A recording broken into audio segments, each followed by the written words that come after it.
Or who has created the heavens and the earth, and who sends down rain from the sky? Yes, with it we cause to grow well-planted orchards, full of beauty and pleasure. It is not in your power to cause the growth of the trees in them. Can there be another God besides God? No.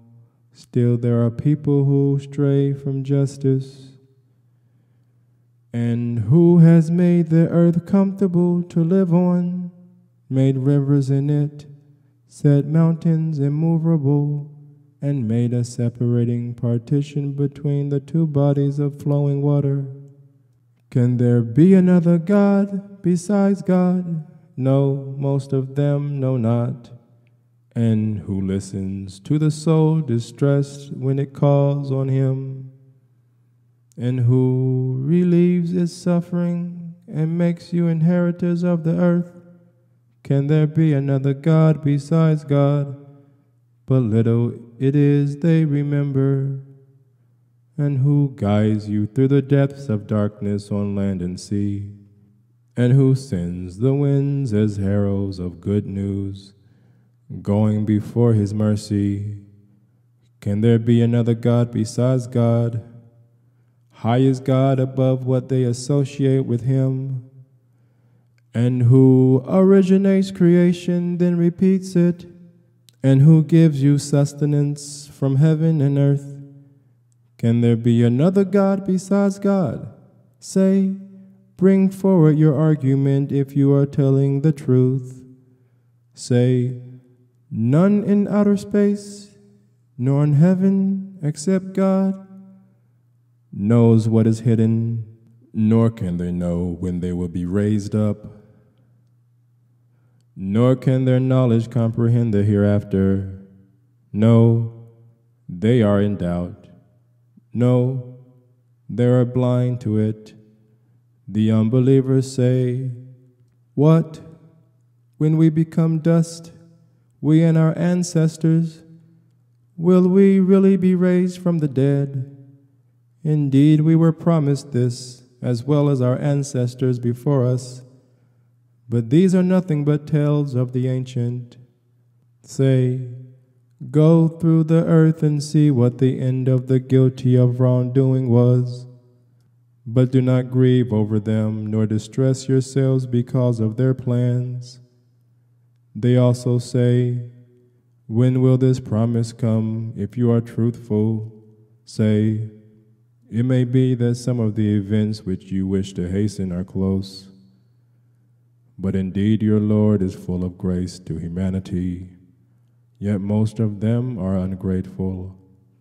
And indeed your Lord knows all that their hearts hide as well as all that they reveal. Nor is anything hidden in heaven or on earth except what is in a clear record. Indeed, this Quran explains to the children of Israel much of the matters which they disagree. And indeed, it is a guide and a mercy to those who believe. Indeed, your Lord will decide between them by his decree, and he is exalted in might, all-knowing. So put your trust in God, for you are on the path of manifest truth.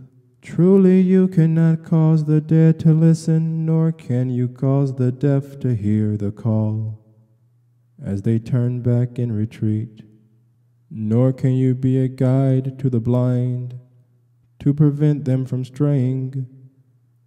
Only those will listen who believe in our signs, and they should all be considered Muslim. And when the word is proven against them, we will produce from the earth a creature to face them. He will speak to them because humanity did not believe with assurance in our signs. One day we will gather together from every people a group of those who reject our signs, and they will be kept in ranks until they come, and it will be said to them, did you reject my signs? though you comprehended them not? Or what was it that you did? And the word will be fulfilled against them because of their wrongdoing, and they will be unable to speak. Do they not see that we have made the night for them to rest in, and the day to give them energy? Indeed, in this are signs for any people who believe.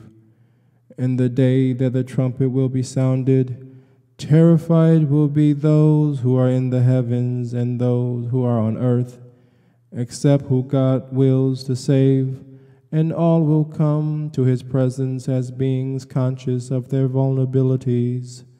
You see the mountains and you think of them as immovable, but they will pass away as the clouds pass away. Such is the work of God, he who manages all things, for he is well acquainted with all that you do. Whoever comes with good, good will be waiting for him, and he will be secure from terror that day. And if any does harm, their faces will be pushed down into the fire. Do you receive a reward other than that which you have earned by your deeds? For me, I have been asked to serve the guardian evolver of this city, he who has purified it, and to whom belongs all things. And I am asked to be of those who bow as Muslims.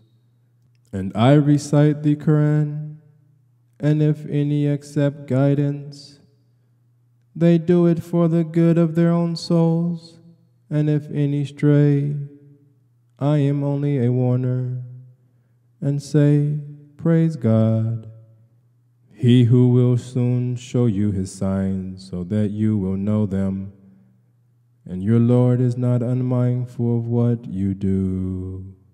With God's name, the merciful benefactor, the merciful Redeemer, Ta-Sin Meme. These are the verses of the book that makes things clear. We rehearse to you some of the story of Moses and Pharaoh in truth for people who believe. Truly Pharaoh exalted himself in the land and broke its people into sects, oppressing a small group among them. Their sons he killed, but he kept alive their females. And he has indeed committed crimes against humanity. And we wish to be gracious to those who were being oppressed in the land, to make them leaders and to make them heirs, to establish them in the land, and to show Pharaoh, Haman, and the followers at their hands the very thing against which they were taking precautions. So we set this inspiration to the mother of Moses: suckle your child, but when you fear for him, cast him into the river. But fear not, nor grieve, for we will return him to you, and we will make him one of our messengers. Then the people of Pharaoh took him out of the river. It was intended that Moses should be to them an adversary and a cause of sorrow for Pharaoh, Haman, and all their followers were people who did harmful deeds. The wife of Pharaoh said, a comfort to the eye, for me and for you. Do not slay him. It may be that he will be useful to us, or we may take him as a son. But they were unaware of what they were doing. But then came a void in the heart of the mother of Moses. She would have disclosed his identity had we not strengthened her heart with faith, so that she would remain a believer. And she said to the sister of Moses, Follow him. So the sister watched him in the guise of a stranger, so they would not know.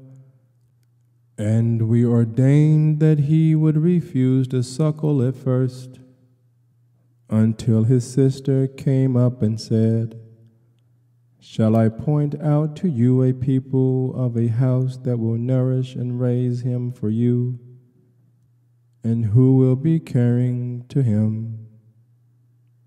So we returned him to his mother, that her eye might be comforted, that she would not grieve, and that she would know that the promise of God is true. But most of them do not understand.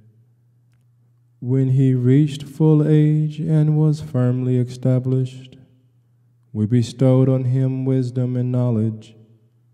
This is how we reward those who do right. And he entered the city at the time when his people were not watching. And he found there two people fighting, one from his sect and the other from the sect of his enemy. Now the person of his sect appealed to him against his enemy, and Moses struck him with his fist and made an end to him. He said, "This is a work of the evil Satan, for he is an enemy that clearly misleads." He prayed, "O my Lord, I have indeed wronged my soul, so forgive me for my own sake." So God forgave him, and he is all forgiving, mercifully redeeming.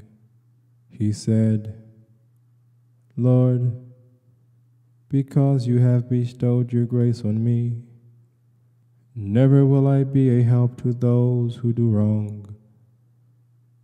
In the morning, he was in the city looking around in a state of fear, when behold, the person who had the day before sought his help called aloud for his help again. Moses said to him, "Indeed, you are clearly a combative person."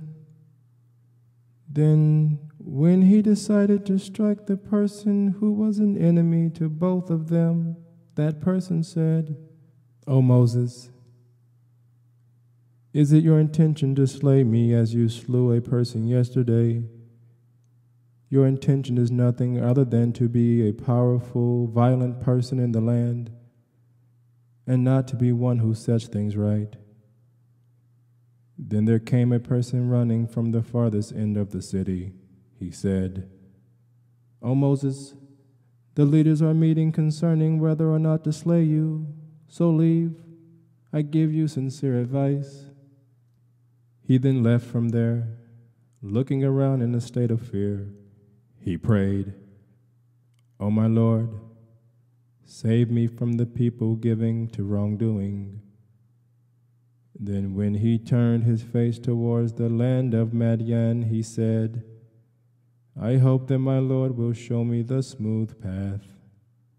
And when he arrived at the watering place in Madian, he found there a group of men watering their flocks.